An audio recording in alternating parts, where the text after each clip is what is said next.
I'm honored to be here, and I mean that sincerely, so thank you for coming. If somebody would ask me to sum up everything I talk about in one sentence, it would be this, that you make a difference. You make a difference on the team, you make a difference in the school, you make a difference in the community. In fact, you make a difference in the world. Maybe that concept is best summed up with this little poem, The Task. To build a better world, but I said, how? The world is such a big place, it's so complicated now. And I so small and helpless, there's nothing I can do. But God in all his wisdom said, just build a better you. That's exciting when I think about the fact that what I have to do to make the world a better place to live is to build a better me. And all you have to do to make the world a better place to live is to spend a little bit of time every day making you a better you. The world strives for love and joy and peace and productivity, all of those good things, one person at a time. So that really makes you important in the scheme of things. It makes you especially important because you're an athlete and people watch what you do. So I want to congratulate you on being a part of the team. You're a gifted athlete or you wouldn't be here. You're a leader. Kids look up to you. But let me remind you of this. Being gifted, being a leader, doesn't make you any better than anybody else, but it does give you more responsibility. So make sure that you treat everybody in the school with respect and dignity, especially those less fortunate than you. Keep winning in perspective. If you want to be a winner, you have to learn how to lose. Al McGuire, basketball coach at Marquette University, won a national championship the last game of his career, said this: the greatest emotion is winning. The second greatest emotion is losing. So teach yourself how to win with humility and grace. Teach yourself how to lose with class and dignity. I want to share some thoughts with you tonight that you can use in your athletic career, but that carry over to so many walks in your life. In an article in the Minneapolis Tribune, not related to coaching, I was described as a former fist-pounding basketball coach with anger issues. Now that's not very flattering, but unfortunately there was more truth in that than I had wished for. I could give a pep talk with the best of them. I had so many gifts, but so many times my lack of emotional intelligence negated those gifts and kept me from being all that I could be. So I'm on a mission to inspire people to master the art and science of self-control as early in life as possible. Don't wait until you're in your 60s to use this stuff. Do it now. So let's define emotional intelligence. You can go to the internet, get a lot of different definitions, but I like this one because it's short and concise and kind of my own. Emotional intelligence is the ability to keep yourself under control even when you don't want to. Somebody does something that upsets you and you'd like to punch their lights out, but you take a deep breath, calm yourself down, and keep yourself under control. Now these are skills. Like any other skills, they take repetition and practice to master. But these are things that are imperative if you want to be a good athlete and give yourself the best possible chance to win. So let's learn how to carve a duck. And you might say, what do you mean carve a duck? What does that have to do with anything we're talking about here tonight? Well, my father-in-law took up carving in his retirement, got pretty good, carved a little duck, we still have it. One of his favorite jokes was to ask, how do you carve a duck? Well, you take a block of wood and shave away everything that doesn't look like a duck.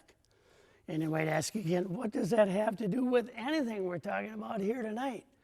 Well, so many times if things aren't working, we want to throw everything out and start over, when in reality, all you have to do is take a look at something you want to fix and then go ahead and fix it.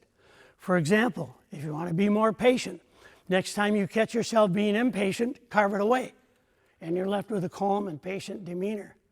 If you want a kinder tone of voice, the next time you catch yourself using harsh tones, carve it away, and you become pleasant and approachable. When you make a mistake in a game and you find your self-confidence waning, take a deep breath, carve it away, bristle up, and Play and think and act like the confident athlete you deserve to be. Now, we can't begin to cover all there is to cover in a short session like this, but let's take a couple of examples that show how these things can be learned and taught. Dave Erickson, who was a starting goalie at St. Olaf College for 4 years, later on was the goalie coach at Cathedral and St. Cloud State, used to tell his goalies this: you have to have a short memory. When they score on you, forget it. There's nothing you can do about it. So put it out of your mind and get ready for the next play. You don't have to be a goalie to apply that. The next time you make a mistake or have a bad break, put it out of your mind and move on to the next. The best athletes in the world make mistakes. The best athletes in the world lose games, but they have the uncanny ability to put it behind them and to focus on the next game or on the next play. Adam Thielen, former Vikings wide receiver, was a walk-on at Minnesota State Mankato. He was almost cut as a freshman, but Dr. Sindra Kamphoff, sports psychologist at Mankato, worked with her athletes to help them hone and reframe their approach to winning. In a game against the New Orleans Saints, he fumbled on the Vikings' 11-yard line that led to a Saints touchdown. And you could see him on the sideline doing this. He was flushing the toilet. The play was over. There was nothing he could do about it, so he had to flush it out of his mind and focus on the next play. In the waning seconds of the game, he caught the winning touchdown pass from Kirk Cousins to seal the Vikings' win. They won because he could put the mistake in the past and focus on what had to be done now. The best athletes in the world make mistakes. The best athletes in the world have a bad game, but they have the uncanny ability to put that out of their mind and focus on the next play or the next game.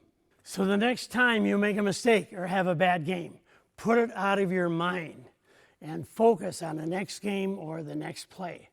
Now, there's no guarantees, but doing that guarantees you the best chance to win and the best chance to be as good as you can be. So what you get from your athletic career goes far beyond the verdict of the scoreboard. When the final gun goes off in your last game and you hang up your sneakers for the last time, the things you'll remember most are the relationships with the fans, the coaches, the media, but most importantly with each other. 20 years from now, you're still going to be friends. So cherish the moments you have together now, and you will cherish them for the rest of your life. Let me remind you again, keep winning in perspective. And in everything you do, try to aspire to these three things. Work hard, have fun, and above all, always be a class act. If you do that, the time and energy you put into your athletic career will be well worth the effort. So let's close with Burton Braley's Sportsman's Prayer.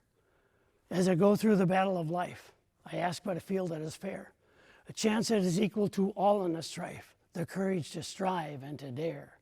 If I should win, let it be by the code, with my faith and my honor held high. And if I should lose, let me stand by the road and cheer as the winners go by. Hope you win them all, and thank you so much.